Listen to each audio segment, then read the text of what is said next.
بسم اللہ والصلاة والسلام علی رسول اللہ وبعد۔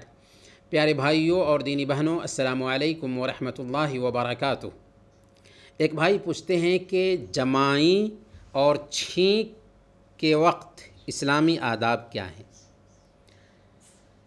جمائی یہ اصل میں سستی کی پہچان ہوتی ہے اور چھینک چستی کی پہچان ہوتی ہے، تو دونوں میں آسمان اور زمین کا فرق ہے۔ جمائی سے سستی آتی ہے اور چھینک سے چستی آتی ہے۔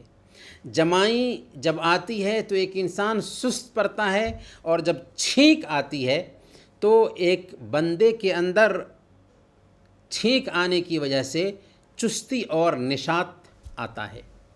اسی لیے اللہ کے نبی صلی اللہ علیہ وسلم نے صحیح بخاری کی روایت کے مطابق بیان فرمایا، ان اللہ یحب العطاس ویکرہ التثاؤب۔ اللہ تعالیٰ چھینک کو پسند کرتا ہے اور جمائی کو ناپسند کرتا ہے۔ جمائی شیطان کی طرف سے ہے اور چھینک رحمان کی طرف سے ہے۔ چھینک میں صحت اچھی ہوتی ہے، چستی آتی ہے، اور جمائی میں سستی آتی ہے۔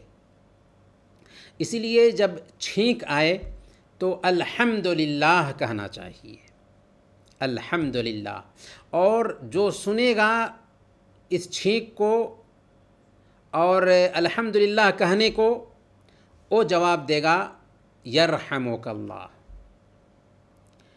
پھر چھینکنے والا اس کا جواب دے گا یہدیکم اللہ ویصلح بالکم، یہدیکم اللہ ویصلح بالکم۔